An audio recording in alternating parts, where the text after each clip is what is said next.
Fala galera, beleza? Seja bem-vindo a mais um programa Bola em Jogo e o Bola em Jogo desta segunda-feira que vamos passar a limpo tudo o que aconteceu no final de semana. Teve Copa Alagoas, teve início de Série B, mas agora para essa semana também vamos passar a limpo apenas jogos da Seleção Brasileira e Copa do Nordeste, porque começou a última data FIFA antes da Copa do Mundo. Antes de falar disso tudo, estou aqui com ele no estúdio, Fábio Novaes. Vamos lá, meu irmão. Fala, Felipão, Segundou. tudo certo com você? Segundou, rapaz, início de semana e, como sempre, programa recheado de informação, muito futebol pra gente levar até você que está em casa assistindo e acompanhando a TV Cidadã e o programa Bola em Jogo. Hoje a gente começa falando de quê, Felipe? Vamos começar falando da Copa Alagoas? Copa Alagoas? Vamos lá. Teve Asa e CRB. E CRB. Ah, o CRB sub-20. O Asa se vingou. Meteu 3-0 no CRB, vamos ver Não os vai, gols não. dessa partida aí, rapaz. O Asa com o time completamente titular. titular, o CRB com o time reserva, digamos assim, sub-20. Não é nem reserva, né, Felipe? É um time sub-20 mesmo, né? Que o reserva estava lá em Goiás para jogar o jogo contra o Vila Nova e o Asa aí se aproveitou dessa parte técnica menor, isso é óbvio, né? E venceu por 3-0, passou para a próxima fase, ou melhor, passou para a final da Copa Alagoas, que vai enfrentar o CSA, que também venceu a sua partida. Daqui a pouquinho a gente traz os gols aí, muitos gols da partida do CSA. O Asa que estreia essa semana na Copa do Nordeste contra o Piauí, jogando dentro de casa às 19h30, estreia do Asa na Copa do Nordeste essa semana, rodadinha completa da Copa do Nordeste. Viu? Rapaz, é a única competição que vamos ter aí, são as competições aí regionais. Tem a Copa Verde também, Copa né? Verde, Copa Centro-Oeste, Copa Sul-Sudeste, mas de campeonato mesmo, para tudo, porque vai ter a data FIFA quinta-feira, tem Seleção Brasileira quarta e quinta também, vamos falar disso. Mas vamos falar agora do time principal do CRB, que empatou com o Vila Nova. Bota os gols aí na tela. Se safou no último minuto, hein, Felipe? O CRB que fez um primeiro tempo de almanac, jogou muita bola, era para ter feito 2-3, mas chegou no segundo tempo, dormiu e rapidamente o Vila Nova virou a partida. Della Torre e a CSA fez o primeiro gol e Dudu, de cabeça, fez o segundo. Dois jogadores que entraram no segundo tempo. E aí nos acréscimos, o CRB com um a mais, o Estrela chutou, João Neto pegou o rebote e fez o gol de empate do CRB, que estreia na Série B com um pontinho fora de casa. Assim, da forma que foi, porque no primeiro tempo, como o Felipe disse, foi um CRB daqueles que a gente está acostumado a ver aí dos últimos 7 jogos. E o CRB do segundo tempo foi muito abaixo. Não sei se tentou baixar ali para se defender, mas não conseguiu. Teve essa falha aí no primeiro gol do Christoph, que é o melhor jogador do CRB na temporada. Mas uma falha assim crassa, que ele baixa a cabeça quando a bola chega na grande área. Não consegui ver, Felipe, se tem algum tipo de comunicação. Se o goleiro ou o zagueiro que está nas costas dele pede para deixar a bola para poder pegar. E aí a bola sobra ali sozinho para o Della Torre, que só faz sinalizar para o gol. Segundo tempo muito ruim do CRB, teve uma expulsão do Vila Nova, o CRB ficou mais com a bola no pé, porém não teve grandes chances, não assustou, mas no último minuto, aí já no finalzinho, conseguiu esse empate, que aí fica com um gostozinho bom porque estava perdendo, mas pelo primeiro tempo que fez, poderia sair com a vitória e estrear aí de grande forma na Série B. O CRB que perdeu tudo que fez no primeiro tempo, logo no comecinho, uma diminuição de ritmo do CRB e uma subida de produção também do Vila Nova que mudou. E aquele garoto número 11, Rian, ele participou dos 2 gols. Ele dá o passe para o primeiro gol, ele consegue o escanteio que gera o segundo gol. Então foi uma combinação de fatores, mas o CRB conseguiu empatar no último minuto de jogo. Vamos falar agora da Copa do Nordeste, o CRB que enfrenta aí o Itabaiana fora de casa, 7h30 da noite. Nosso vizinho aqui, rapaz, bem pertinho, viagem tranquila, 3 horas de relógio, né? Pertinho, sossegado, né? A estreia aí do CRB na Copa do Nordeste. É isso aí, vamos ver então os resultados da Série B, coloca na tela pra gente dar uma olhada. Olha aí, vai falando, Fábio. Olha, esse a gente já falou já, o primeiro, né? Vamos seguir aí com Ceará e São Bernardo, empataram em 1-1. Operário venceu o Atlético Goianiense por 1-0. Botafogo, rapaz, enfiou uma goleada de 4-0 no Fortaleza. E o Cuiabá terminou empatado em 0-0 com o Sport Recife. O Avaí venceu o Juventude por 2-0. O Criciúma venceu o Náutico fora de casa por 1-0. O Goiás venceu o América Mineiro por 3-1 em casa. O Atlético estreou com vitória em cima da Ponte Preta. E o Londrina venceu o Novo. Rapaz, o Novo Horizontino tá decepcionando, hein? Eu coloquei ele como os times que vão subir subir aí. Rapaz, na verdade, Novo Horizontino, Fortaleza, eu coloquei como que sobem. Goiás venceu, também falei que sobe. E outro que eu apontei como favorito ao acesso, não vou lembrar agora, mas tá aí. Tem que estar aí, né? Tá aí. Tem que Eu estar só não aí. vou lembrar quem foi, mas eu lembro que foi Novo Horizontino, Fortaleza, Goiás e o terceiro time, meu Deus, eu não lembro. Será que foi o CRB? Não. Ceará. Não, Ceará não. O Sport vem num momento ruim, né, rapaz? Juventude. Juventude. É um time para subir mesmo. Viu? Mas é início de campeonato, né? Tá tudo muito cedo. O campeonato só primeira rodada. Então vamos esperar aí dar umas 5, 6 rodadas que a gente começa a ver mais ou menos ali quem vai despontar um pouquinho. No meio do ano é que a gente sabe quem vai subir. Não, Aqui, quando chega ali na metade, porque aí também tem aquelas contratações na metade da temporada, e aí a coisa vai se ganhando ritmo aí, ganhando um sul aí pra gente saber quem é que vai se classificar aí. Então- Esse ano, como todo mundo já sabe, né? Eu acho que já sabe, campeonatozinho diferente. Somente os 2 primeiros se classificam diretamente. O terceiro, quarto, quinto e sexto Playoffs. joga ali um playoffzinho ali para dar um pouquinho mais de emoção na Série B, que já é muito emocionante, né? Série B mas sempre esse ano emocionante. vai ter uma coisa diferente. Vamos falar então agora do CSA, que venceu na Copa Alagoas. O CSA, uma goleada. Tem os gols aí pra gente dar uma olhada? Tem sim. Bota na tela sim, os gols do rapaz, CSA. gols. Olha aí, 5-0, Fabrício Bigode, Dudu Figueiredo, Rian Santana 2 vezes e Robinho fizeram os gols. Essa partida que muita gente leva na inocência, mas vale lembrar que os dois times estavam jogando com os titulares e que o CSE é adversário do CSA na Série D. Então é uma vitória importante para o CSA, que avança na competição, vai enfrentar agora o Asa lá em Arapiraca, né, porque o Asa teve uma melhor campanha. É jogo único, Felipe, então é um tiro só, viu? Quem ganhar é campeão aí da Copa Alagoas. Asa, que foi derrotado na final do Campeonato Alagoano pelo CRB, e o CSA, que foi eliminado pelo CRB na semifinal. Teremos essa final aí dia 1º de abril, lá em Arapiraca. No dia da mentira. Um dia da mentira. Quem será Mas que não vence? será mentira, viu? Essa é Depois a gente verdade. fala as nossas fichas. Eu acho que o CSA é favorito aí, mas vamos ver, porque vai ser outro termômetro para a Série D. Porque os dois times vão para o time titular e vão jogar a Série D entre si. Então é mais um termômetro E para a aí, gente avaliar. independente do campeonato que seja, né? É um clássico aqui de Alagoas, né? Uma final. E aí, quando você chega na final, você não quer perder mais, né? Fica aquele negócio, Copa Alagoas, eu vou botar reserva, vou jogar com time de base. Mas quando você chega na final, meu amigo, não tem essa não. Você não quer perder o campeonato, não. Então vão ser 2 times aí que vão com seus times titulares, se preparando para um Brasileirão da Série D, vão se enfrentar nessa mesma competição. Então aí vamos ter um grande jogo. Eu acredito que vai ser um grande jogo essa partida aí do dia 1º de abril. A Copa Alagoas está começando, né? A gente não sabe que daqui a uns anos essa Copa Alagoas ela vai ter uma importância maior. Então tem que ganhar. Para ela ter importância maior, ou ela te dá classificação para alguma competição grande, que eu digo assim, uma Copa do Nordeste, Não, mas né? assim, Uma Copa do o Campeonato Brasil ou Alagoano, premiação, ela né? começou. A Copa Alagoas É. ela pode no futuro valer o mesmo que o Campeonato Alagoano, digamos assim. Unificar, você tá falando? né? Unificar. Então, Sim. assim, vamos aguardar, mas é importante você ir colecionando títulos porque dá confiança.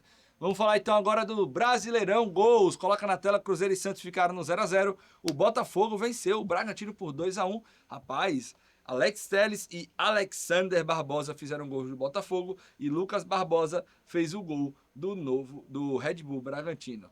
Você gosta do Novo Horizontino, né, rapaz? Eu Já tô- secou o Novo Horizontino na Copa do Brasil, agora tá querendo secar na Série B. Tá aí, o Fluminense venceu mais uma partida, 1-0 no Atlético Mineiro, gol do Castilho, aquele mesmo que jogou pelo Lanús e que fez os gols rapaz. no Flamengo. E aí o clássico paulista, no comecinho do jogo, rapaz, esse cara vai dar trabalho no Palmeiras, viu? Olha o gol Joga que o muita John bola, Arias né? faz. Vai dar trabalho. Vai deslanchar aqui no futebol brasileiro, como já tinha feito no Fluminense. Olha aí, Bahia sai na frente, mas aí depois da lesão do goleiro Ronaldo, o Bahia apaga, cara. Outra lesão, né, Felipe? Mais uma rodada do Brasileiro que teve uma lesão assim que deixa a gente triste, Aí, né? foi nessa jogada aí, não. Porque não, foi não, aí já foi o gol, aí já era o João Paulo já no Ah. gol. O Ronaldo quebrou o braço ali, a mão ficou uma jogada triste E mesmo. com certeza Muito ruim. esse 4-1 pro Remo, que não tinha vencido no campeonato, tem sim interferência, lesão do goleiro do Bahia. E o Bahia não tinha perdido ainda no campeonato, né, Felipe? Um time que não tinha vencido, outro que não tinha perdido. Tá aí. O clássico Atletiba, rapaz. O Atlético Paranaense, dentro do tapetinho, venceu por 2-0, rapaz. Deve ser muito bom ter um clássico assim na Série A, tá? É outro clima. E aí é pegada esse clássico. Viu o Vasco de Renato Gaúcho, Felipe? Tá ganhando todo mundo, Perde rapaz. não, meu amigo. Perde não. Rapaz, o Renato, o gol do Thiago Mendes, o primeiro, segundo gol aí do David, mais uma jogada aérea, pelo chão aí, né? E Carlos Vinícius, que eu não sei como não foi convocado para a seleção, o cara que tem mais gols É do muito que velho, jogos. pô. Fez aí, Ele não é diminuiu, mais novo, mas não. ficou no 2-1 para o Vasco da Gama. O Vitória venceu por 1-0 o Mirassol, o triunfo do Vitória, rapaz. Olha aí, ó, Mirassol que já tá na zona, hein? Será que não vai conseguir repetir o feito? Nossa, que golaço. Baralhas. Difícil, né, rapaz, fazer o que fez o ano passado o Mirassol. O Inter venceu a Chapecoense por 2-0, o Inter que tá voltando a vencer. Segunda vitória seguida. Mercado e Alan Patrick fizeram os gols. E o último jogo da rodada, o jogo do assalto ao time rubro-negro. Hugo Souza saiu errado, Jorginho tocou para Pedro, Pedro lançou para Paquetá, Paquetá fez o gol. A galera do Corinthians não viu o gol não, tá? Subiram o bandeirão na hora errada. Tava uma pergunta aí na rede E social. olha esse passe Golaço. do Depay, do meio. Também deu o passe e saiu do jogo. Já tava machucado aí. Encontrou o Matheus Bidu, que deu um passe para Yuri Alberto, que fez o gol. Nesse jogo aí tivemos uma expulsão que não deveria ter sido feita para Everton Araújo. Para mim, o VAR errou. E teve um lance... Não, o VAR não, o juiz, né? Porque o VAR ainda chamou o juiz. O juiz foi lá no VAR, no assistente de vídeo e ainda... Tivemos um lance de pênalti que a torcida do Corinthians reclamou muito, se foi pênalti ou não, como você falou. É discutível, né? Eu não mas eu marcaria achei que pênalti. não, E tivemos um lance muito parecido com aquele do Carrascal com o Matheus, com o Breno Bidon, no jogo da Supercopa do Brasil, que o Paulista acerta o murro do Jorginho e depois ele mesmo assume entrevista e diz que pediu desculpa por isso que não deu em nada. Então, assim, se o Everton Araújo tivesse pedido desculpa ao Breno Bidon, tá tudo certo. Rapaz, se for assim no futebol brasileiro, no futebol mundial, o cara fazer algo, depois pedir desculpa e não levar cartão, aí a gente não ia ter expulsão pra ninguém, né? E falando aqui sobre arbitragem, fica aquela discussão, né? Ah, não, roubou pro Corinthians. Ah, não, era pênalti pro Corinthians, roubou o Flamengo. A verdade, galera, é que ele não roubou pra ninguém. O juiz é fraco mesmo, porque ele conseguiu irritar as duas torcidas e os dois times saíram irritados. Porque o que ele faz? Quando ele expulsa o Everton Araújo em um lance completamente discutível, onde o VAR chama ele para ele tentar reverter o cartão vermelho em cartão amarelo, ele traz uma responsabilidade muito grande para si. Porque o VAR entendeu que não era para vermelho, mas ele manteve a decisão. E a partir daí, ele começa a compensar essa expulsão. E aí não tem mais jogo. É muita cera. Aí depois tem esse suposto pênalti não marcado, que eu repito, não acho que foi pênalti. E tem esse lance do Paulista envolvendo o Jorginho. Então a arbitragem foi péssima. Não é que ele roubou para o Corinthians ou que ele roubou para o Flamengo, é que o árbitro é fraco. A arbitragem brasileira é fraca. E ainda mais se passando em um jogo em Corinthians e Flamengo, que é o time que envolve mais gente aí do Brasil. São as duas maiores torcidas do Brasil. Então é um peso. Aqui em Alagoas, quando tem jogo grande, a gente não traz arbitragem nacional. Sim. Inclusive esse árbitro de ontem, apitou algum dos jogos aí, não sei se foi semifinal ou final. Quando tiver aí Flamengo e Corinthians, Flamengo e Palmeiras, vai ter que ser arbitragem FIFA. Internacional, vão ter que trazer árbitro da UEFA. Porque assim, ó, quando a gente tem um clássico desse tamanho, entre Corinthians e Flamengo, e a gente para aqui para discutir sobre a arbitragem, alguma coisa de errado tem. Se a gente não está falando sobre o jogo, sobre os dois clubes, sobre jogadas interessantes, se a gente está falando somente de erro de arbitragem, alguma coisa errada tem no árbitro, porque ele apareceu mais do que os dois maiores clubes do Brasil em número de torcedores. Então, assim, alguma coisa errada tem. Essa é uma discussão que a gente vem fazendo todos os anos, que passa para lá, passa para cá. A gente ia precisar aqui de 50 programas para poder entender o porquê acontece tantos erros no futebol brasileiro. O erro é normal e é natural, porque são seres humanos e pode acontecer o erro, mas acontece de forma muito recorrente no futebol brasileiro, o que é uma pena. Sem mais enrolação, coloca a tabela do Brasileirão. Olha aí, ó, Palmeiras líder! Rapaz! Agora é líder moral, né? Porque o Bahia perdeu, o Flamengo empatou. São os dois times aí que tem um jogo a menos e que poderia passar o Palmeiras e agora não passa mais. O Flamengo só chega a 17. Palmeiras venceu o vice-líder. E o Flamengo tá lá, na quarta colocação. Cadê o Corinthians? Cadê o Coringão? Tá na segunda tabela, segunda página. 10 pontos apenas. Ele é líder, pô, o Corinthians. Líder da segunda página. E se você virar ao contrário, nós teremos aí o Cruzeiro como líder. Não venceu na competição ainda. O único clube que não venceu um jogo na competição. Já são 8 rodadas. E o problema era o Tite. Tite saiu e continua. Aí a pessoa pode falar, mas tem mais 30 rodadas. Sim, meu amigo, mas quanto mais vai passando e você não vai vencendo... Ó, 4 complicado. pontos, já tá a 10 pontos do primeiro time dentro do G4, que é o Flamengo. Então, assim, não é brincadeira, não. O Campeonato Brasileiro, a gente viu o CRB também ano passado na Série B, que é um formato parecido. 6 partidas seguidas sem vencer, perdendo, culminou um acesso. Se o CRB tivesse mais duas vitórias, teria conseguido o acesso. Jogos dentro de casa, jogos tranquilos, e aí a pressão vai aumentando, essa é a questão. Eu sei que está no início do campeonato, mas vai passando rodada, entra rodada, sai rodada, o tempo vai passando, a pressão vai aumentando, a torcida também já não apoia tanto, né? O técnico já não tem tanta confiança, os jogadores também para executar aquilo que eles sabem, então aí tem que se ligar o Cruzeiro, viu, rapaz? Falando em técnico, executar aquilo que ele sabe, temos quinta, 5 horas da tarde, um encontro marcado. Brasil e França, o penúltimo amistoso, né? Da última data FIFA, antes da Copa do Mundo. O Brasil ainda vai ter mais 2 amistosos aí, que marcou ali antes da Copa, mas a da data FIFA é a última. Então, o penúltimo amistoso logo contra uma França, rapaz, que é convocação. Misericórdia! Sabe aquela música? Antes de pensar em matar. Esse é mais ou menos isso. O pessoal diz, chega a dar um frio na espinha, né, rapaz? Com a vocação da só França, o Dembélé, Ozuma não sei o quê, vai Mbappé, Cherki, a ideia doer. Só a galera doer.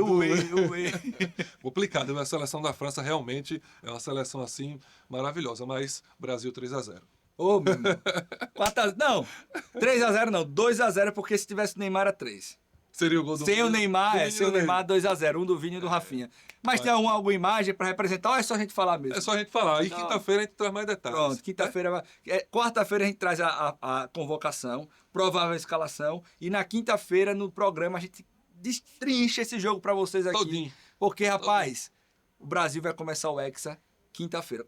Escute o que eu tô falando. Eu confio. Vence a França, ganha confiança, humilha a Croácia, 5-0 fora o baile, se vinga, entre aspas, da eliminação na Copa do Mundo e vai, meu irmão, em maio, junho ali, com a confiança no talo, o Neymar vai pra Copa e vamos ser campeão, porque eu estarei lá e eu vou dar sorte ao Brasil. Você tem que ser o pé quente, não pode ser o pé frio. Sou o pé de coelho. Você tem que ser o pé quente, tem que chegar lá com o pé direito e pisar lá e... rapaz. Viu? Inclusive, vou já fazer uma promessa aqui, dia 12 de junho terá o bandeiraço na Times Square com toda a torcida do Brasil e eu vou criar um conteúdo pra gente trazer aqui pro Bola em Jogo, tá feita a promessa. Vamos embora. Oxe, dia 12 de junho, viu? Dia 12 Fiquem sabendo, no caso a gente vai exibir no dia 13. Não, no caso a gente vai exibir na segunda-feira, porque dia 12 de junho é a sexta-feira. Sim, é dia 13 de junho, o primeiro jogo da seleção brasileira, aniversário do meu filho. Vai ter que ter um presente sábado, na minha seleção. É no sábado. Vai ter que ter um presente aí pro meu filho, rapaz. Dia 13 é um sábado, né? É um sábado, rapaz, não vai ter nem folga pro povo brasileiro sofrido no jogo da seleção. Jogos da noite, rapaz, o pessoal tá tudo... Então é isso, pessoal, muito obrigado, até amanhã. Valeu, um abraço.